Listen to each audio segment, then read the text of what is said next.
backfield. Can they do it again? Yes, they can! And the catch is made by Taj Washington. Touchdown, USC. Blocked by Embiid! Timmy, yes!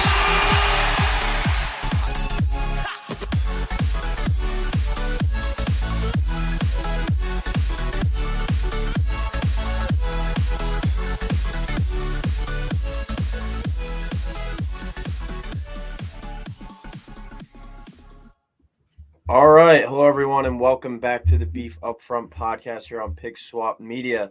Shows Ryan Coyle, best time of the year as we are in March now. We got the bracket. We're ready to go, and we're going to be breaking down every region here on Beef Upfront. This is the Midwest region preview. I'm calling this one the football region. You got Houston, Iowa, Auburn, Miami, Pitt, Mississippi State, A&M, Penn State, and Texas.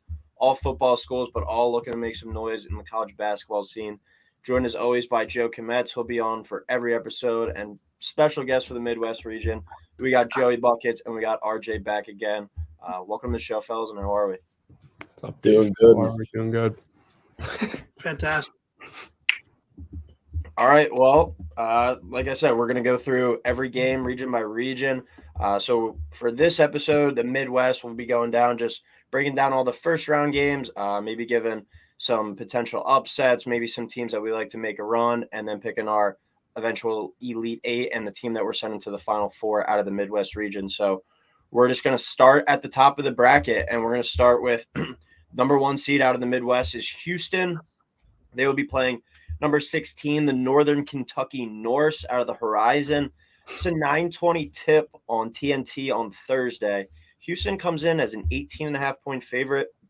Over under set at 122. I believe that's the lowest total as of right now. So pretty sure we all got the same pick on this one, but does anybody want to just kind of touch on this matchup a little bit first? Yeah, I could see Houston really blowing the doors off of this Northern Kentucky team just because of what I saw from the championship game with Memphis. They really didn't look good at all, look flat. They really didn't defend them.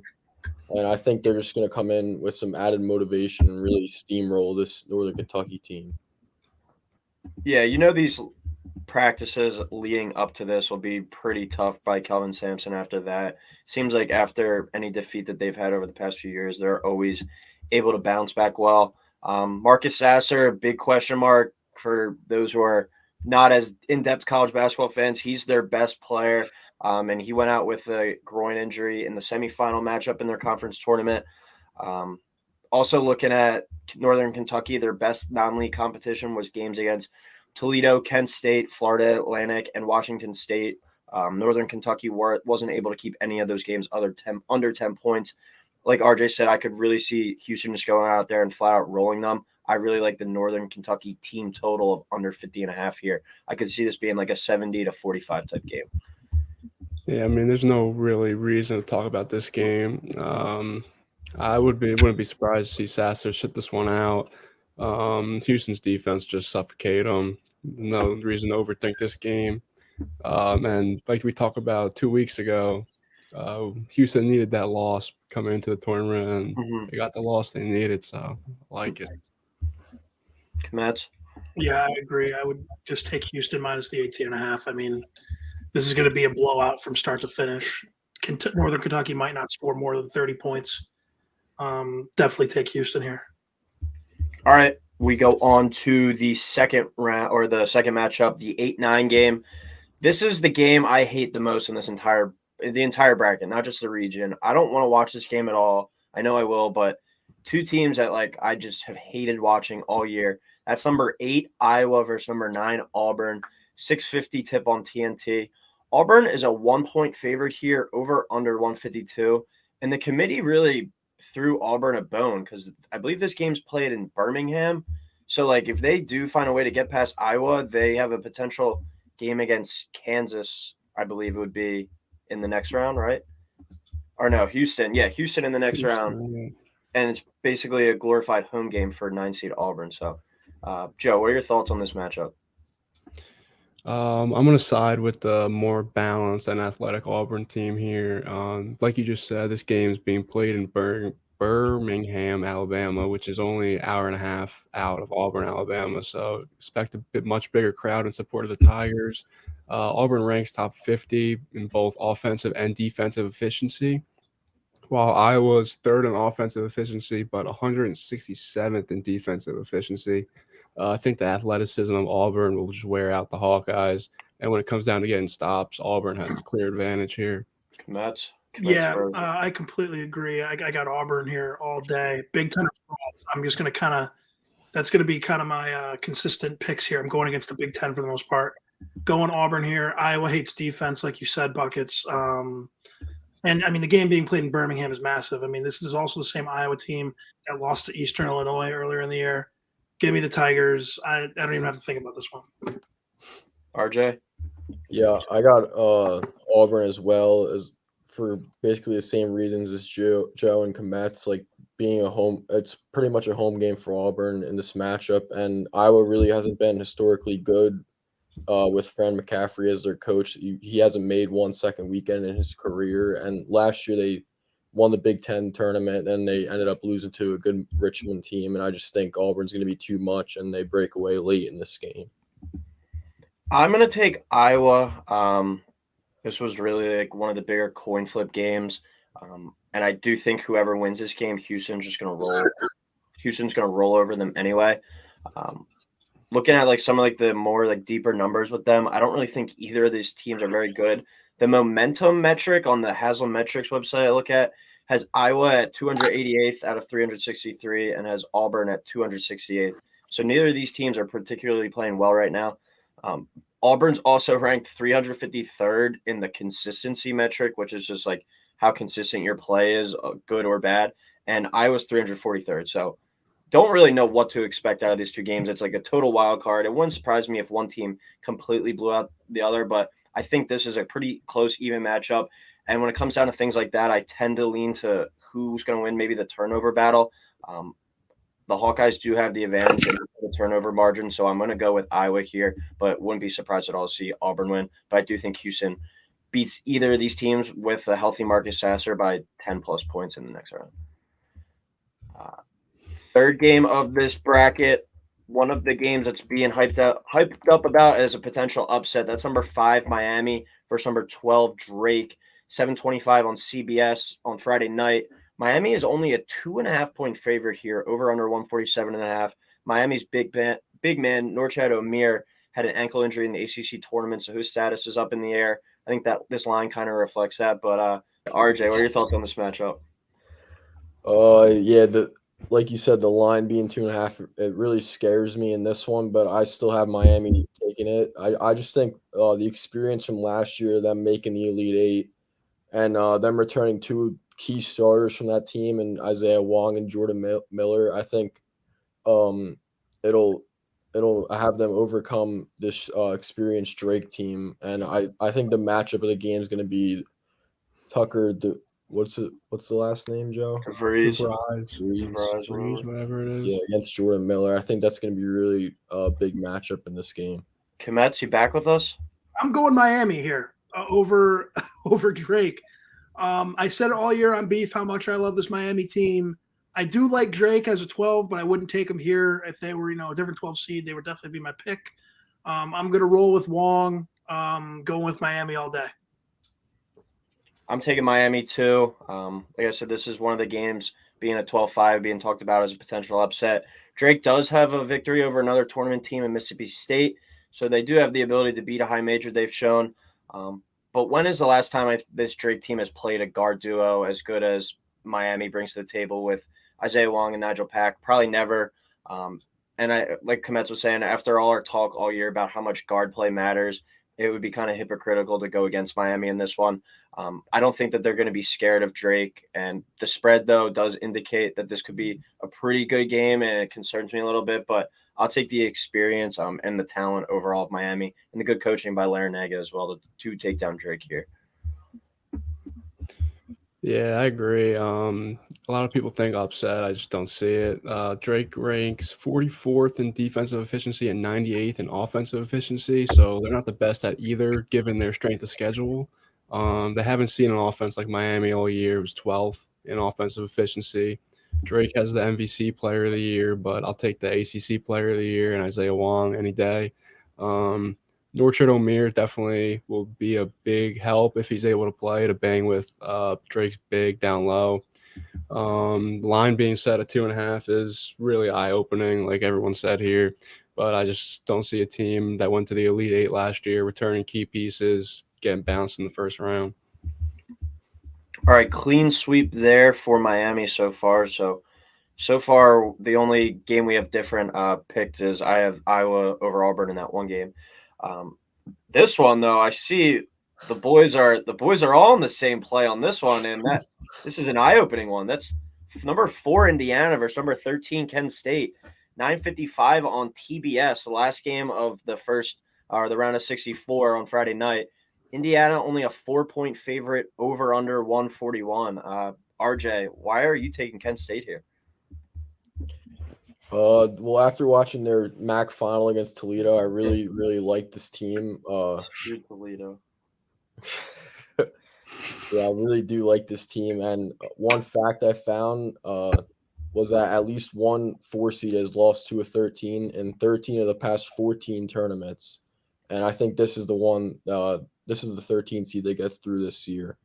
They had a great mid-major non-conference schedule. They played at Houston, at Gonzaga, and at Charleston, and they lost by a combined 14.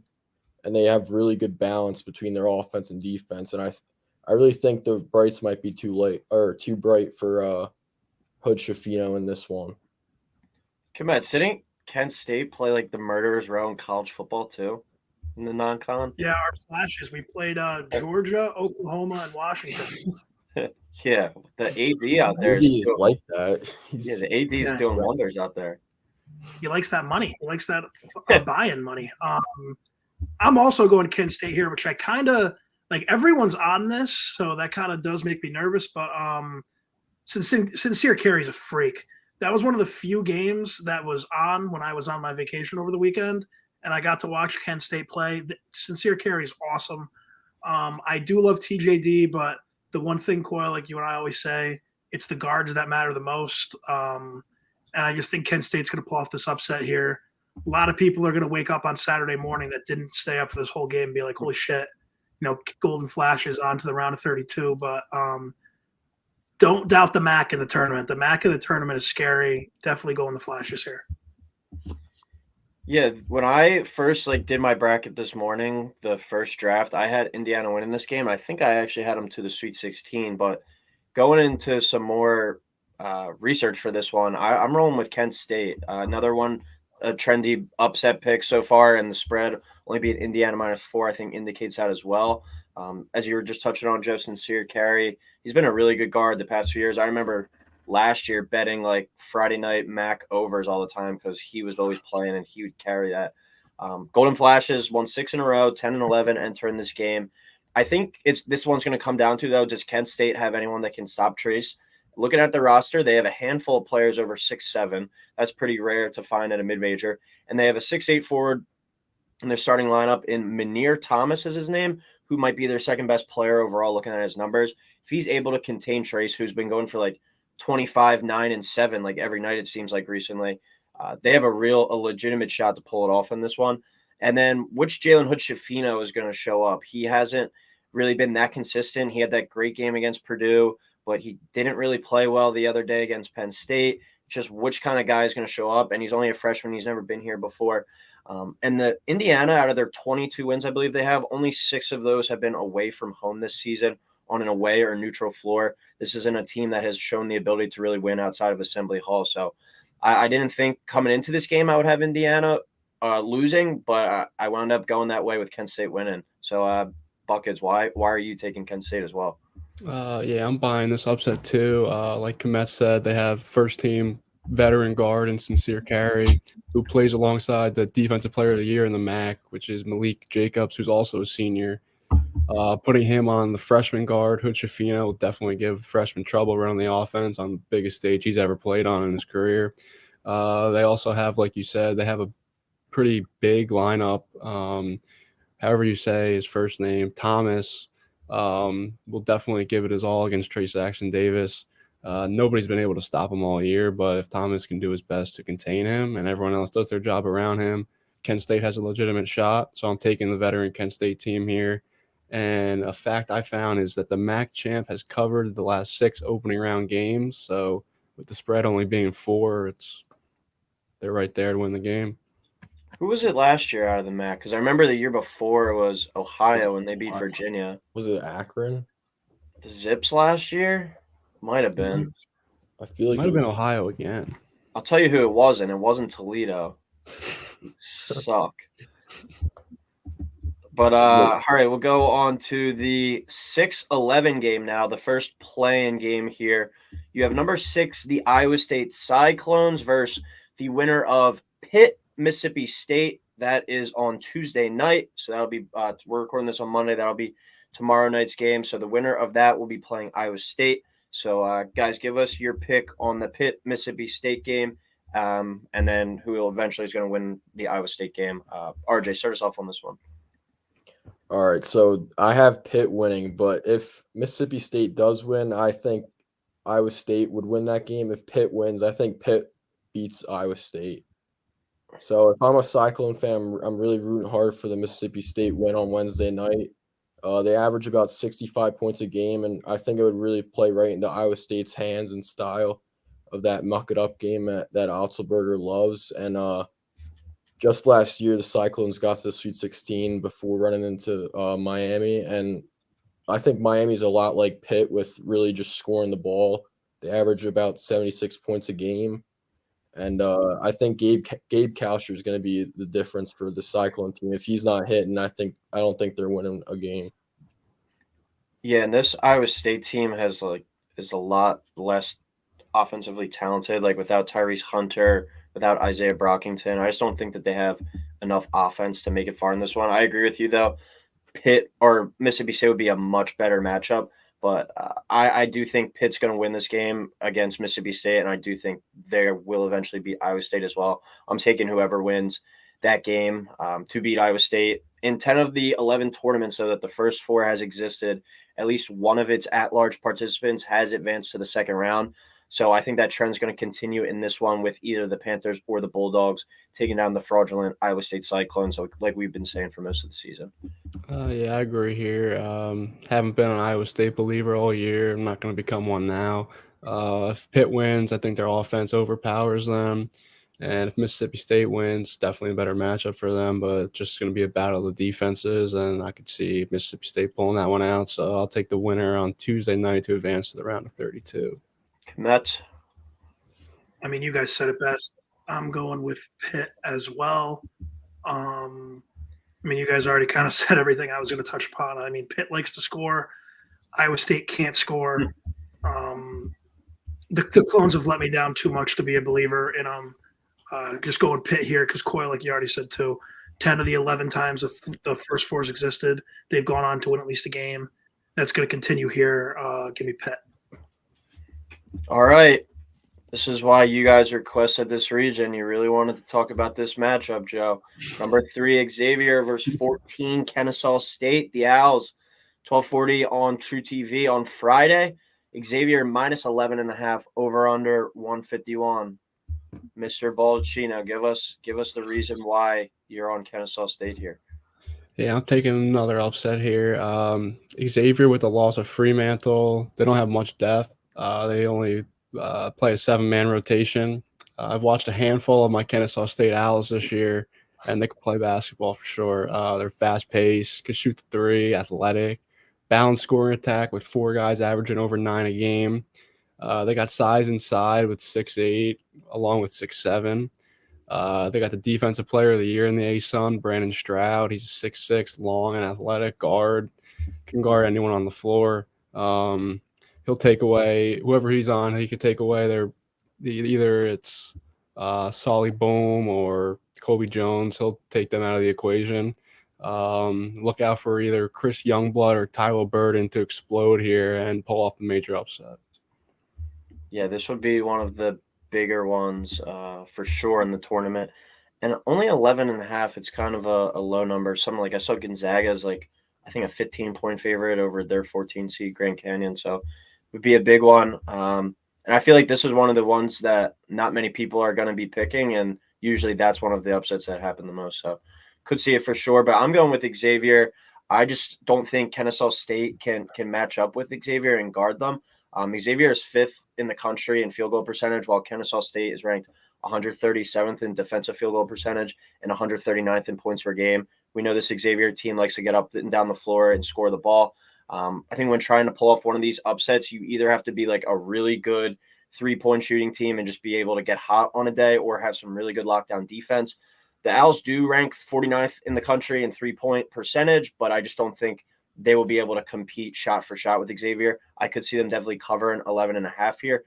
I just don't think they're gonna have enough at the end of the day to beat Xavier. So give me them to move on, but I think I'm going to take Kennesaw State plus 11.5 there. Kometz, what are your thoughts on this matchup?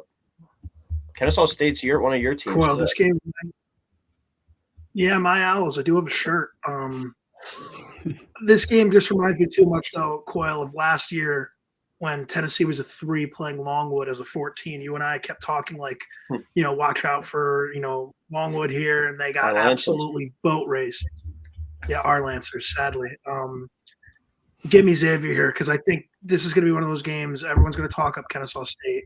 Even though I agree with everything Bucket said, like, I think I'm definitely going to take Kennesaw to cover the spread. I just don't see Sean Miller getting out coached in the first round here against Kennesaw State. Fremantle being out is huge. I don't have Xavier going that far this year.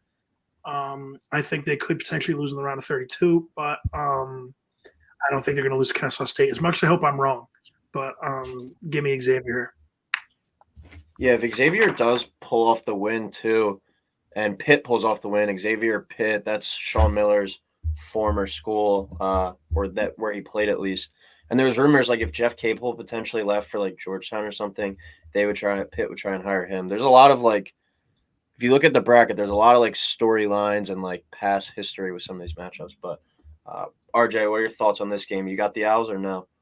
Nah, unfortunately, I'm on Xavier here, but I think it's going to be a really high-scoring game with these two high-powered offense. They average a combined 157 points per game, but after watching DePaul put 84 on Xavier in the Garden, I'm a little bit more worried about Xavier past this game. But I think their experience with Jones, Kunkel, and Nunji will get them past this team, and give me Xavier here in a really close one.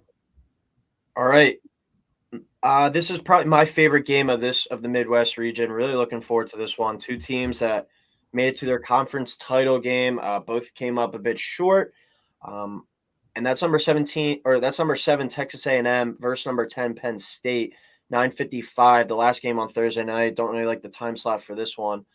But A&M -3 over under 134.5. I think A&M got a raw deal with their seed. I thought they were going to be like a 5 or a 6.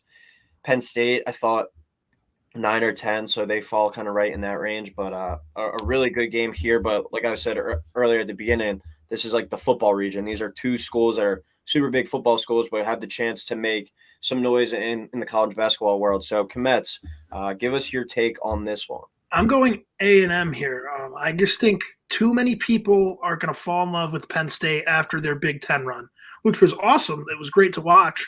But let's be honest here. If they lost to Illinois in that first game, there's a chance they might not even be in the tournament. I am happy Penn State got in. They're a good basketball team.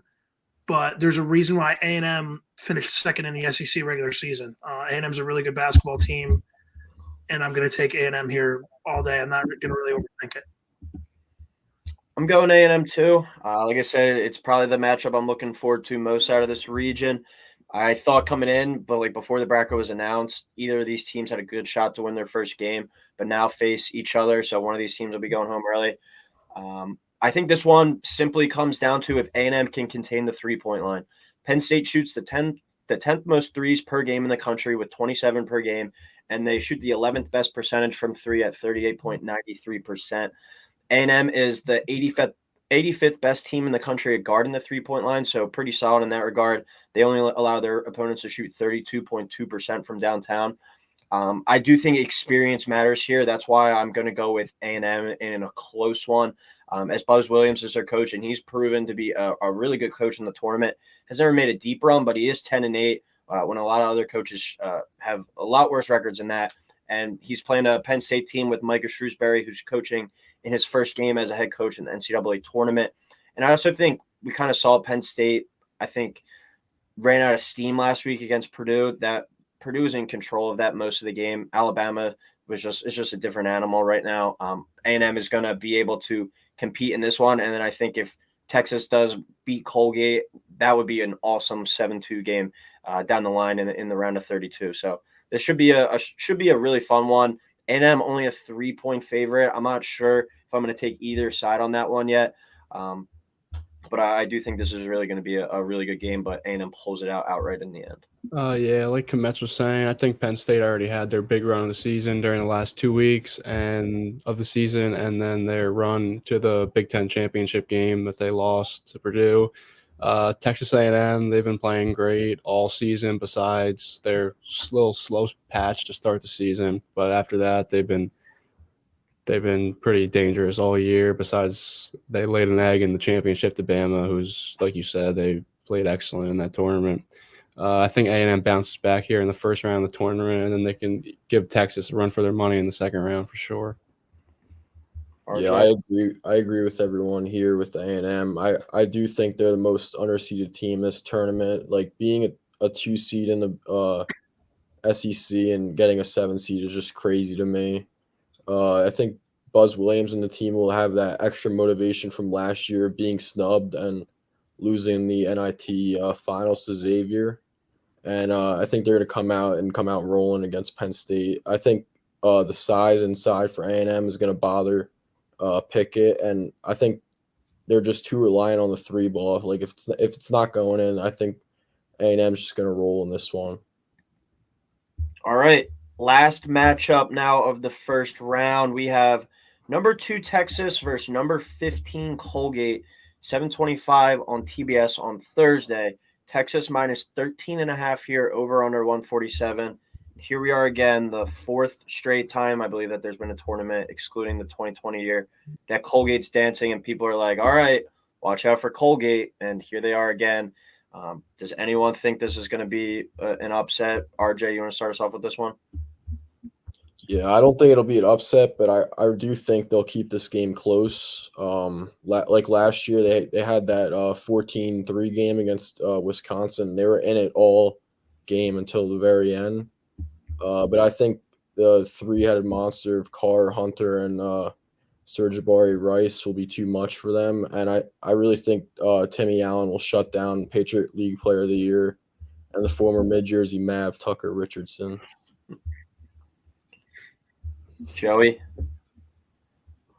Yeah, I mean, Colgate always seems to put up a fight in the tournament, but this Texas team is just going to be too much for them to handle. Great guards, athletic bigs. I think they win easy here.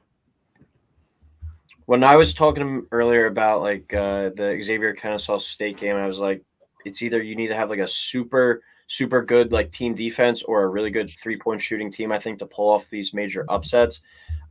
Colgate does fit that recipe of the 3-point shooting part. They're shooting 41.9% from 3 this year. That's the best in the country. And Texas comes in as only the 149th out of 363 best 3-point defenses in the country at 33.3%. So there is a reason for some potential optimism, I think, if Colgate is able to pour it in from deep. But I just think Texas is just so much more athletic and gifted than Colgate, and they're just going to get worn down at the end of the day. Colgate has been here before, as we touched on, looking for that breakthrough.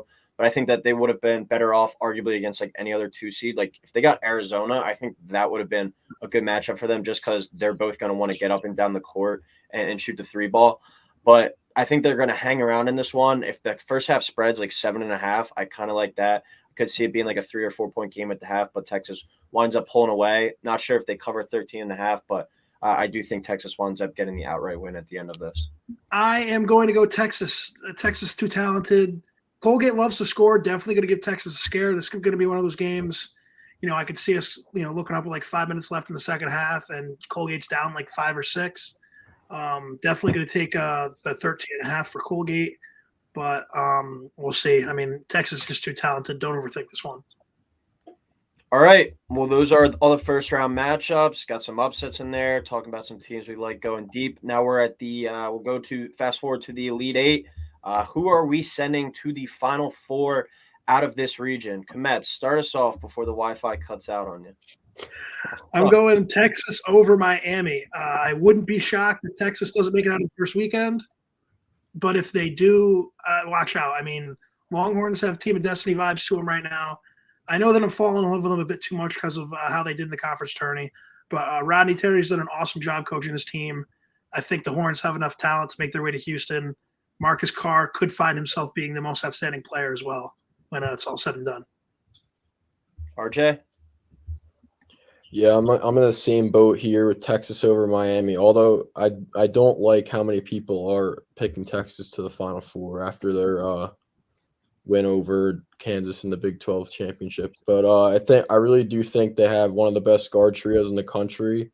And looking back in history, having good guards in the tournament takes you a long way.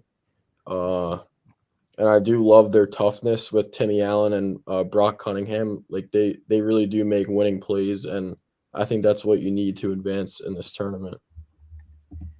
Yeah, I'm taking Texas too.